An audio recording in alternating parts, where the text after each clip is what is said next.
I'm sitting in front of a pizza oven that I built earlier this year. So I found a book called Build Your Own Wood-Fired Oven by Alan Watt.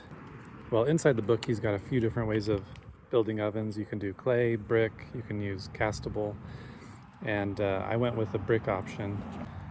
Most of it came from his book, but then I also relied quite a bit on AI to confirm that my loads weren't going to be too much. You can see the oven is 4 courses of cinder block high, and it's also sitting on this ledge that's also about 8 inches high, and so it's basically 5 courses high or 40 inches.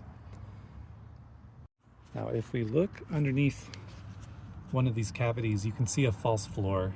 So at the 3rd course, I introduced these steel beams.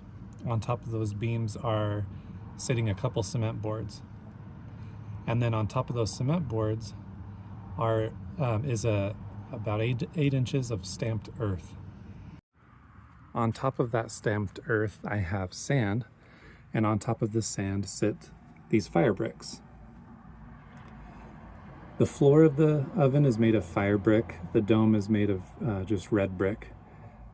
And then I use refractory mortar so the high temperatures don't crumble over time.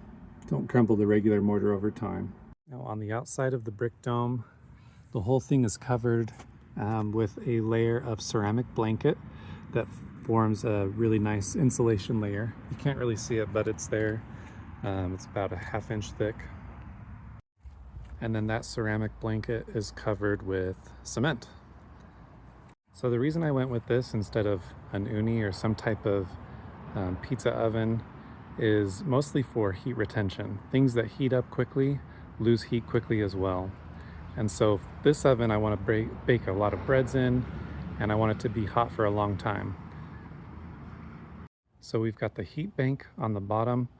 We've got bricks that are going to store that heat for a long time, and hopefully I can get a lot of bakes done while the oven is still hot. I have a door for the oven as well. So if I put that in place, I gotta clean it off. Lots of straw and spiders. But that's what it looks like. And then I've got a chimney up top that's a 3 or 3.5 inch thick diameter chimney. It's a bit like the Death Star right now, the second one. It's fully operational, but it doesn't look great. So next steps for me are getting some kind of finishing touches put on here, including paint and stuff like that. Anyways, tomorrow I'm going to be making pizza, so if you want to see more, subscribe and I'll put a video up when I'm done.